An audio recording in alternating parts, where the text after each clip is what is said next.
Murder accused on bail shot dead in Chiani. The bullet-riddled body of a Chiani man who was accused of murder but later released on bail was discovered in his community by residents early Monday morning. The deceased has been identified as Romario Green, also known as Wo, of Thorpe Street address in Falmouth.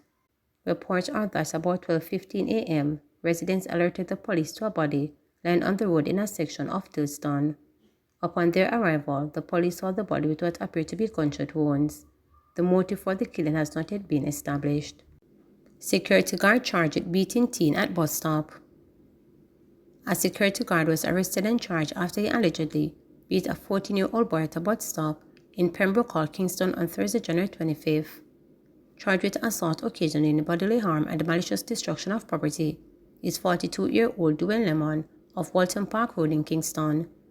It is reported that about 10:45 a.m., the boy was standing at a bus stop when he was approached by Lemon, who held him by his shirt collar and started hitting him in the face. The teen was allegedly then dragged along the roadway, causing bruises to his body and damage to his school uniform. The police were summoned, and Lemon was later arrested and charged. His court date is being arranged. The boy was treated for his injuries at hospital. Smurf charged with breaches of Firearms Act. A 23-year-old construction worker had several charges laid against him in relation to a shooting incident in a section of Denham Town on Wednesday, August 9, 2023. Charged with shooting with intent, possession of prohibited weapon, unauthorized possession of ammunition, and use of a firearm to commit a felony is Alex Sangster, also known as Smurf, of Elgin Street, Denham Town. Reports from the Denham Town police are that about 7:15 p.m., a man was sitting at the intersection of Nuttall and Victoria Streets when he was pounced upon by Sangster and two other men, all armed with firearms. The men reportedly opened gunfire at the man, who ran in a bid to escape injury.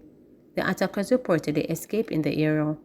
When the shooting subsided, it was discovered that a man and woman who was in close proximity at the time of the incident were injured. They were assisted to hospital where they were treated. A report was subsequently made to the police and Sangster was arrested during an operation on Saturday, January 13. His court date is being arranged. PAJ calls for repeal of gun court provisions amid media exclusions in Sylvia murder trial. The Press Association of Jamaica PAJ is advocating for the repeal of Section 13(1) of the Gun Court Act, believing it to the inconsistent of the Constitution of Jamaica. The PAJ stance comes in response to the judiciary of Jamaica's handling of the request for media observation of the Joel and Sylvia murder case proceedings. Last Thursday, Sylvia's family and the media were barred from entering the court as the former legislator made his first appearance before a judge to answer the charges of murdering his wife, Melissa. In a release on Sunday, the PAJ disclosed that the judiciary of Jamaica, in a statement dated January 27, indicated that when persons are charged and placed before any division of the gun court, the default position created by Section 13 of the Gun Court Act is that members of the public, including the media, are excluded unless they come within the exceptions. The Constitution, as amended by the 2011 Charter of Fundamental Rights and Freedoms, 16.3 provides that a court may exclude persons from its proceedings in two distinct, relevant circumstances. First, if necessary, in circumstances where publicity will prejudge the interest of the judge.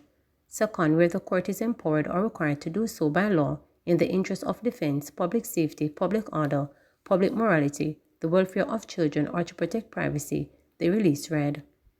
The PAJ, emphasizing the need for transparency, stated the reasons must be given in any case where the media is barred from covering court proceedings.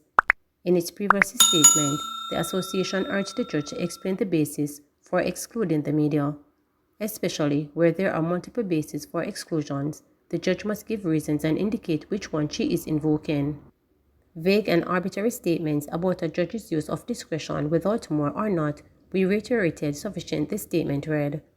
In seeking clarification behind the judge's decision to bar the media, the PAJ further highlighted that in many high-profile cases involving gun murders, media coverage has not been barred.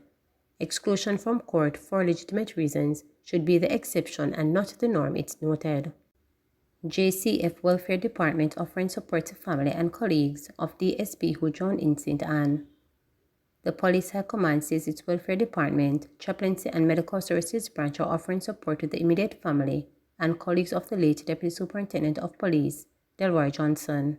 Mr. Delroy Johnson, Deputy Superintendent of Police, assigned to the Counter-Terrorism and Organized Crime Division, as also the National Police College of Jamaica, drowned at the Eden Garden River Lodge, St. Anne. Reports are that Mr. Johnson journeyed with a group of friends from the corporate area on an excursion to the Name River. The group arrived sometime after 12 midday. Sometime after 3 p.m., Mr. Johnson went into the river for a swim. Whilst there, he was swept downstream by a current. Local divers went in search for him when he was found unresponsive and submerged in a section of the river. He was removed from the water where CPR was administered. He was taken to the St. Anne's Bay Hospital, where he was pronounced dead on arrival. This is indeed a very tragic incident and a sad day for the entire JCF, especially the officer corps. On behalf of the St. Anne Division, I wish to express condolences to his bereaved family and his immediate colleagues. Disgruntled UTech employees stage silent protest over compensation issues. Academic and administrative staff at the University of Technology Jamaica staged a silent protest to press their case for a better wage package from the government. The demonstration involved workers at the campuses in Papine, St. Andrew and Montego Bay, St. James. A similar group of workers protested outside the Ministry of Finance. They say the action is not a strike and classes will not be disrupted. Instead, the workers say the protest is to express their concern and a call for meaningful dialogue with the government. They argue that the offer from the government fails to align with the qualifications and the demands of the daily job responsibilities of all categories of staff. The inadequacies of the compensation package not only undermines the hard work and dedication of UTech JA staff, but also poses a serious challenge in retaining and attracting top-tier talented essentials for UTech Jamaica's continued success as a national university. Moreover, the outstanding priority issue for the administrative staff since 2017 needs to be settled. Bail extended for 3 men who impersonated public health inspectors. The 3 men charged with impersonating public health officers during the reopening of Crop Circle in Kingston last year had their bails extended until February 5th. Content creators 23-year-old Erin Harris, 23-year-old Aiden Smart, and 32-year-old businessman Caris Gray made their first appearance in the Kingston and St. Andrew Parish Court on Monday morning. They are presented by attorney Donovan Collins. When asked by a senior parish judge about the client's position, Mr. Collins told the court that he wants full disclosure before he can address the court. The clerk of court indicated that disclosure can be made to counsel outside of court on February 2nd. Mr. Collins also made an application for the return of devices of the accused that were seized, but the investigating officer objected, stating that the devices are the subject of continuous investigation. The men were charged with breaches of the Professional Supplementary to Medicine Act and conspiracy at common law to breach the Professional Supplementary to Medicine Act. It was reported that the accused presented themselves as public health officers to the attendees at the event on November 23rd. They wore attire mimicking public health inspectors and presented fraudulent identification cards. Further, Mr. Gray addressed the audience, falsely representing himself as a health inspector. The actions of the accused were recorded and uploaded to social media, which led to their arrest and charge. Jadon Hibbert confirms Puma Deal. Triple jumper Jadon Hibbert on Sunday confirmed that he has inked a professional contract with the German sporting goods giant Puma.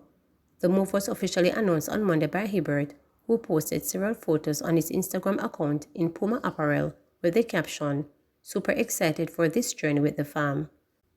Dropping hints of the partnership last week, Hibbert announced he was ending his National College Athletic Association career as a member of the university team and joining the professional ranks. Well, it's kinda obvious, Hibbert responded with a laugh when he was asked a question by reporters during a virtual press conference on Sunday.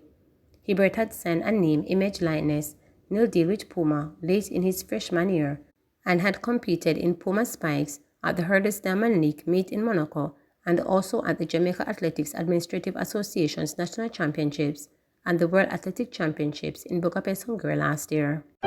Please remember to subscribe, like, share, and click the notification bell for daily updates.